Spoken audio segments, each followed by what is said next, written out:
chose to make investments in Kaduna State. And today he's represented by Mr. David Ajiboye, who is a mining engineer with over 20 years experience working with Chibi Granite. Mr. David, the next question is yours, and we would like you to tell our audience what are the impacts of the federal and state government's intervention in the dimension stones and gemstone sector that you play in. Thank you, Mr. Moderator. His Excellency, the Governor of Kaduna State, the Royal Fathers here present, and all protocols observed. I am a representative from Chibi Granite, just as stated by the moderator. Yeah, he said we've had about 30 years of corporate experience.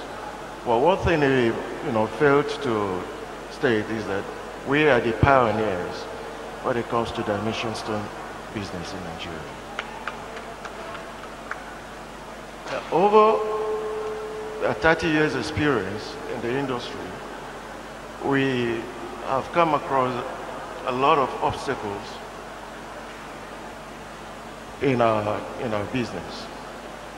But over the years, due to government intervention and policies, we've been able to have some reliefs, especially one, in the areas of title acquisition.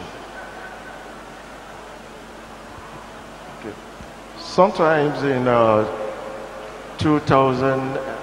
before 2007, before the Nigeria Mining and Minerals and Mining Act 2007 came into existence, acquisition of title, what I mean by titles is the quarry lease or the mining lease, has been a very cumbersome exercise. But with the innovation of setting up the cadastral office, which handles the acquisition of title, issuance of title, the system has been made much more easier. And that's why we could celebrate about 1,600 plus titles issued in 2016, with Kaduna State having over 400 titles.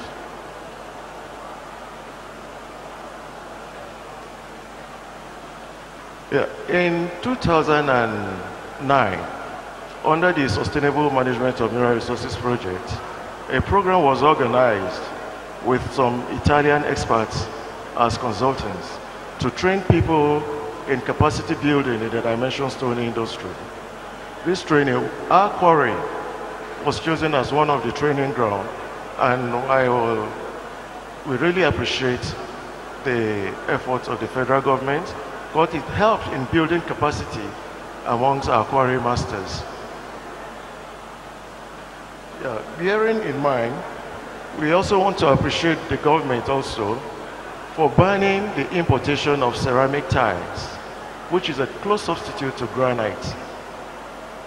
The banning of these ceramic tiles has helped to boost the productivity of companies that are into dimension stone production, thereby improving productivity and sales. Yeah, we also come back to the ease of doing business. The ease of doing business. This has led to a reduction in the time lag of filing documents, because you have minimum document requirement, which help us in a lot of ways to reduce the time lag that it takes for us to process documents that will enable us to import our consumables. Because a lot of machineries and consumables used in the dimension stone industries are sourced from the international market. They are not produced in the country. Thank you very much, Ajiboye. We've heard how much Kaduna State has impacted on you and the federal government in terms of incentives, ease of doing business in Kaduna State. You've heard from Chibi that has been operating in Kaduna for 3 decades and above, almost 32, 33 years. Now, all eyes are on you, Barrister Mrs. Amina Sijuade. I would like to You Thank you for still being here with us for the live coverage of Card Invest 3.0. Well, right now we're going to be speaking with the governor of Kaduna State to get some more details about this event. Thank you for coming. Thank you. I'd like to understand from you, what would you say have been like, how would you assess the last 2 days? Yesterday, today, the invest is the third, we understand. How would you assess it? Well, I think in many ways I'm quite pleased with the last 48 hours. In terms of organization, our team has improved significantly. The event is better organized, the environment and ambience is much better, more comfortable. But what we've heard from people that have been here in the last 2 editions is that things are better and the investors are responding to our call, and Kaduna's brand is improving, and we've attracted hundreds of millions of dollars of investments. So this is good. But the most important thing I've had in the last 48 hours is the compliments that people have paid to the efforts of our investment promotion agency, how friendly they are, how customer service oriented they are, and also how young they are. For me, I didn't realize that, but we have a fairly young team, and we also a large percentage of women.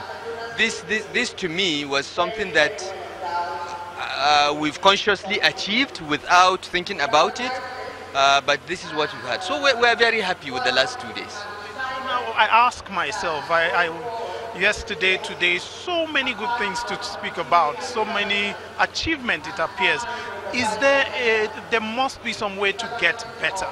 So going forward, what are the ways, the investment opportunities the state is looking at? What challenges are you hoping to address to make it still better? Well, you know, life consists of continuous improvement. There is never a point in your life that you say, oh, I've achieved 100% success, so I rest on my oars. We know that we have done pretty well. We've been successful in branding our state. We've been successful in attracting investments and creating jobs. But is that enough? No.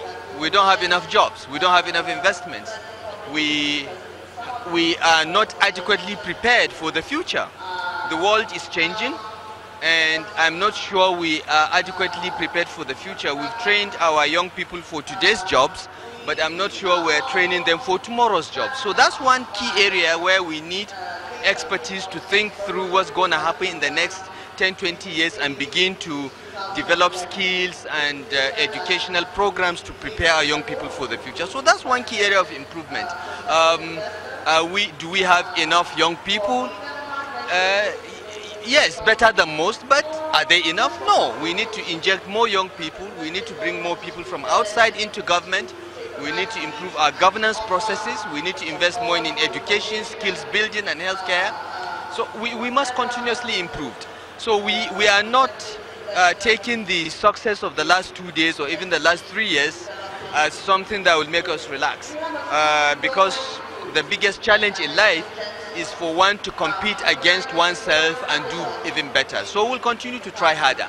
That is what we're all committed to, and my team is also committed to that.